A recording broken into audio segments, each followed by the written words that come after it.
Baik, Assalamualaikum warahmatullahi wabarakatuh.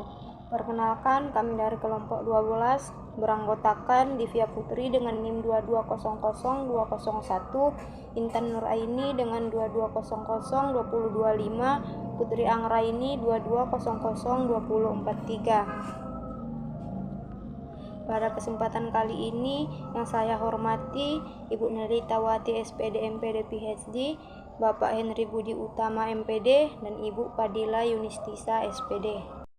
Baiklah, langsung saja kepada pembacaan materi. Pembacaan materi yang pertama yaitu saya persilahkan kepada Putri Anggraini. Kepada Putri Anggraini saya persilahkan.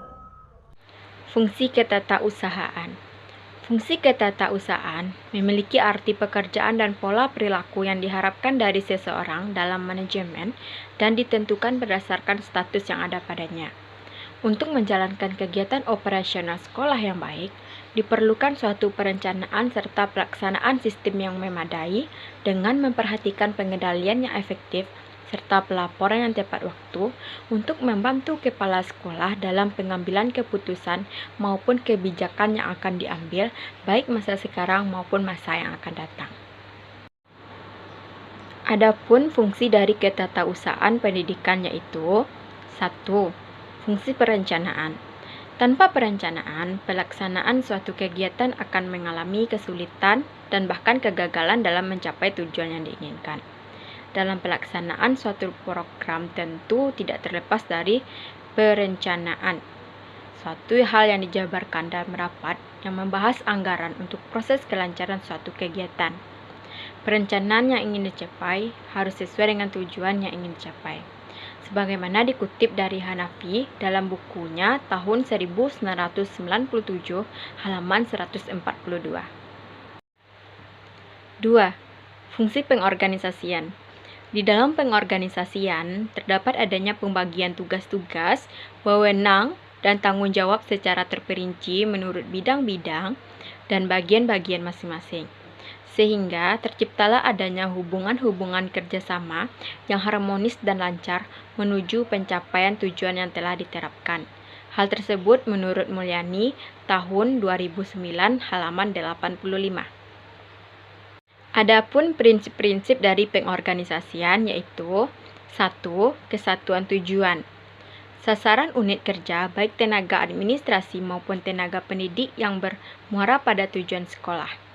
2. Kesinambungan wewenang dan tanggung jawab. 3. Bertanggung jawab.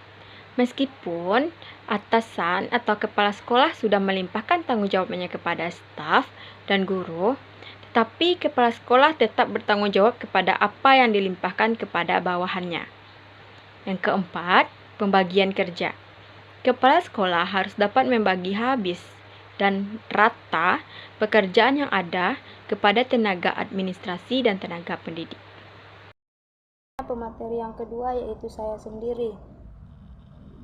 Fungsi motivasi. Fungsi administrasi pendidikan dalam hal motivasi merupakan kegiatan yang mengakibatkan, menyalurkan, dan memelihara perilaku manusia.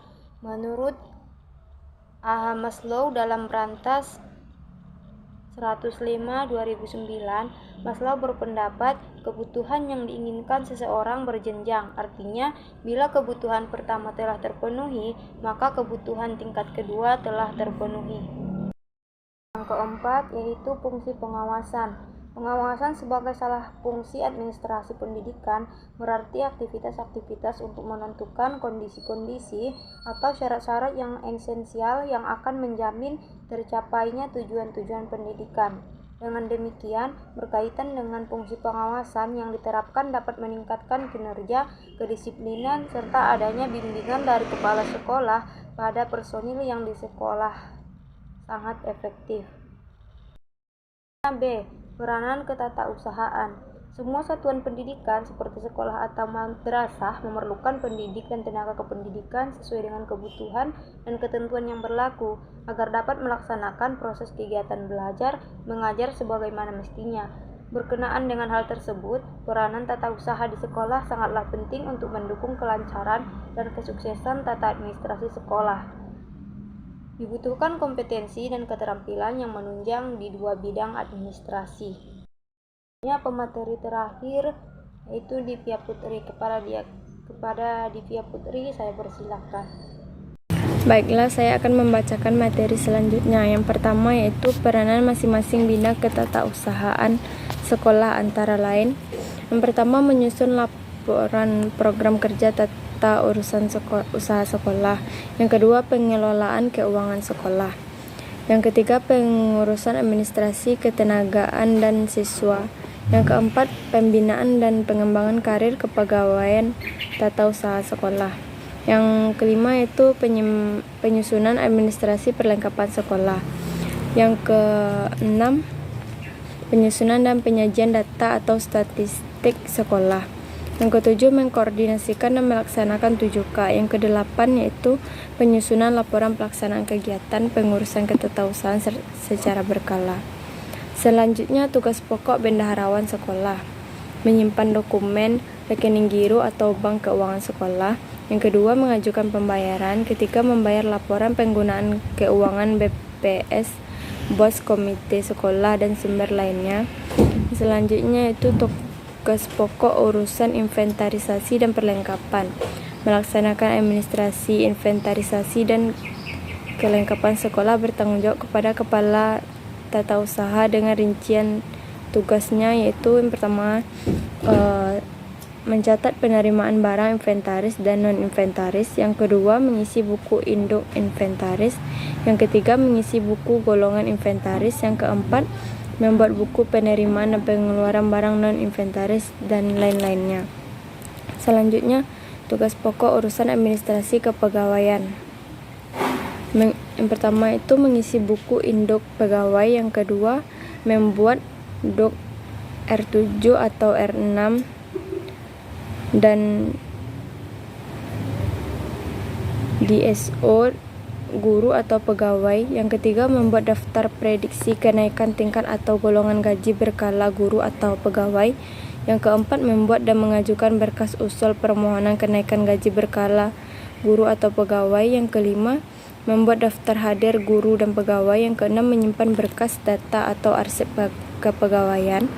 Yang ketujuh, membuat SK pembagian tugas dan surat tugas. Yang kedelapan, membuat daftar gaji. 9, membuat daftar pembayaran honorarium dan kesejahteraan. Selanjutnya itu tugas pokok urusan administrasi persuratan. Yang pertama, membuat nomor agenda surat masuk dan keluar. Yang kedua, mengisi buku agenda surat masuk dan keluar. Yang ketiga, mengadakan atau tikrai surat atau dokumen sekolah. Yang keempat, mengisi buku ekspedisi. Yang kelima, menyimpan arsip dan menyampaikan surat. Yang keenam, memelihara dan menata kearsipan dan dokumen surat keputusan, laporan, dan lainnya. Yang ketujuh, membantu kelancaran administrasi sekolah. Yang kedelapan, membuat administrasi bendahara. 9, membuat administrasi kepegawaian. 10, menyimpan dan menjaga kerahasiaan data-data sekolah. Selanjutnya yaitu tugas pokok pengelola perpustakaan. Yang pertama itu mengisi buku induk perpustakaan dan buku piket.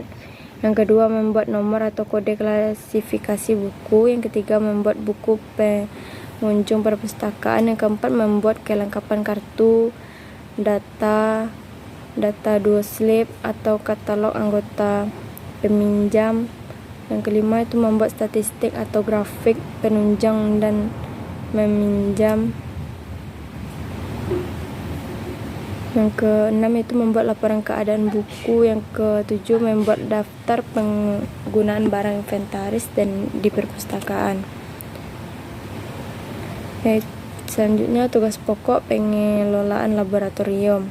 Yang pertama, mencatat atau membukukan barang-barang laboratorium. Yang kedua, menyediakan buku penggunaan barang laboratorium.